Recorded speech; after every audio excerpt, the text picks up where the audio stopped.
Hello, Steve Mills is here, and it's great to be back sharing with you some more tried, tested, proven ways in which you can grow your business on my podcast. And I do love doing these podcasts, and it's such a great, easy medium. You know, you just get on there, and people tell me, how long does it take to do a podcast?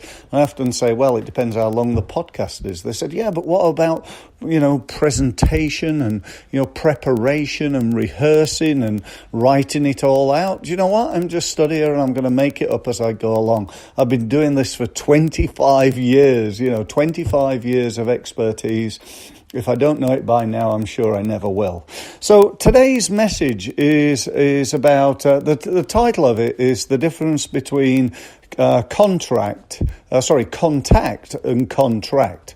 And the message is that the difference between the two words, having a contact with somebody and turning that into a contract, is the letter R.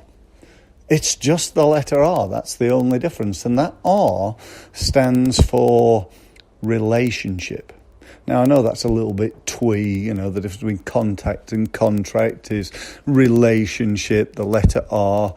But, it's true. It is true. So my question for you today is really, two questions. One is, how much contact have you got with people? So these could be your current customers, your prospects, your connections on LinkedIn or social media. How good is your business? Let's say on a scale of 1 to 10, with 1 being rubbish and 10 being truly magnificent, and 5 being average, about the same as all your competitors. How good are you at keeping in touch with the people that you need to be keeping in touch with, your clients and prospects and customers and, even your staff? How good are you at keeping in touch with them? So contact, how many contacts have you got and how many do you make on a daily, weekly, monthly basis? If then the key to this is turning these contacts into contracts and building the word relationship, then my next question for you is, what are you doing in your business right now to improve and increase the relationships that you've got with your clients and prospects and people that you know, and so on and so forth? What are you actually doing? What is your strategy? What is your customer service strategy? How do you do it? What do you do that is different to anybody else? The other day I went into 2 shops. I went into Office World and I went into Apple. And boy, the difference between those 2 organizations was absolutely outstandingly different, relationship-wise. I went into Office World and, PC World, sorry, not Office World, PC World, new sort of organisation. And so I went into PC World and I was looking for some help. And I couldn't find anybody. There was nobody around. There's a couple of people in there. They had, 3 or 4, 5 people on duty at the time, all of which were tied up. I spent about 20 minutes looking around for somebody. Eventually I managed to find somebody, and when I did, they hadn't got a clue what I was asking for. They really didn't. They knew less than I did about it. And, I was asking for some slightly technical information about computers. So I disappear out of there and I go into the nice new Apple store in Basingstoke. And I'm literally surrounded by people. People who are there, willing, highly trained, and fully able to help me. They sorted out my problem in a couple of minutes. They told me what to do. In fact, they did more than that. They actually did it for me. They actually did what I needed to be done at no charge, gave me the training in case I had the problem again. And, the difference between the two was absolutely astronomical. So what I want you to do, or what I recommend you do, is to take a look at your relationships. What is your business doing to make that, the old saying, the total customer experience? When somebody turns up at your business, they phone you up. Let's say they turn up at your business. What actually happens then? How easy is it for them to park? When somebody walks in the door, what's the first impression of your business? Do they get greeted by somebody, or do they enter? Can they get in the door even? I'm sure you've been to many businesses where you can't actually open the door because it's locked, and you have to press a buzzer, and then nobody answers the buzzer, and and then you get let in, and there's nobody there because you're in a room downstairs, and you have to go and try and find your way to the actual office, and so on and so forth. So what's that sort of first impression like? When you go in there, what's the room look like even?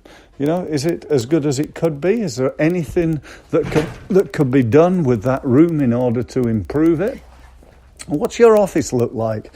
Is it a mess? Is it neat and tidy? Does it look professional? It's your office in keeping with your brand. We're to be totally honest, in my business right now, we position ourselves as state-of-the-art digital marketing experts. We can solve all your digital marketing problems, and yet our office is an old barn. It's a lovely place, but it's not quite in keeping with our brand. I'm sure you understand my sentiment there. It's a great place. It's a nice place. It's a lovely place to work. But as far as our brand's concerned, you don't walk in here and think, wow, yeah, these guys are clearly, state of the art, because, the office looks quite sort of old fashioned. It's got beams and things like that, and spotlights and so on and so forth. Excuse me. So, think about what you could do in your business to create that sort of and improve that relationship that you've got with people. People come in, what about I'll give you a really good example. When you have a meeting, wouldn't it be great to sit down and say to them, just to let you know, I've been thinking about this meeting quite a lot today. And so what I've done is I've created an agenda for today. I'd like you to have a look at it and see if there's anything you'd like to add to that agenda. I've been doing that basically since I got advice from Peter Thompson to do that many, many years ago. And I have an agenda for each and every meeting that I have.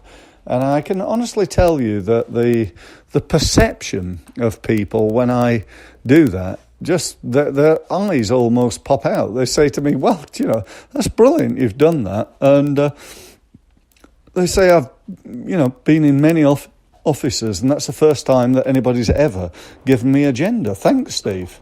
So, it's just about creating the little things. It's often the little things that make the big difference in life and in business and certainly in marketing. So, think about your building, your entrance, the eye contact. I often insist that when anybody comes in to our business, i.e.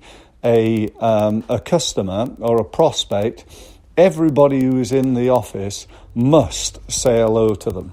And yet, again, I go in offices and, they pretty much ignore me other than the person who I'm here to meet. They're all busy people, I know, but we, go out of our way to make sure we at least say hello and welcome them and thanks for visiting and so on and so forth. And, again, little things that make the big difference. Well, what about after those meetings then? What happens then? Do we follow them up? Do we follow them up quickly?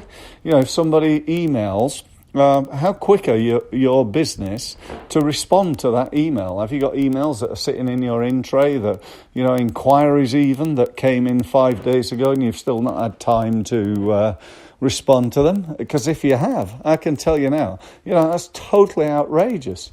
Get your bloody act together. You can't do that in in today's market. You've got to be better than that.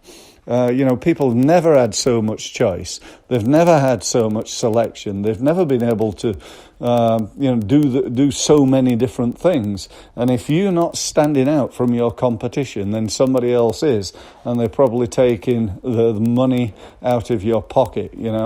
And you don't want that. So think about that. Think about what you need to do in order to create and build those relationships. Our oldest client have been with us over 10 years now. 10 years. They wouldn't have done that unless there was a relationship there. They've been with us 10 years. We've got several clients been with us many years. And those clients stay because not only of the quality of the work that we do, but occasionally, if things don't quite go right, we've got that relationship with them that as long as it doesn't happen too often, we can, because of the relationship, we can get over a little problem that may have happened. So that's about it. I hope you enjoyed this podcast, but, as I always say on my podcast, it's all about taking action. So, don't just enjoy the podcast and go, oh, yeah, that was really interesting, Steve. Take action. Take action. Look at your relationships, your ship of relations, if you will, and work out what you can do and your business can do in order to improve the effectiveness and the quality of the relationships that you've got in order to turn your contacts into contracts. Thanks very much for listening.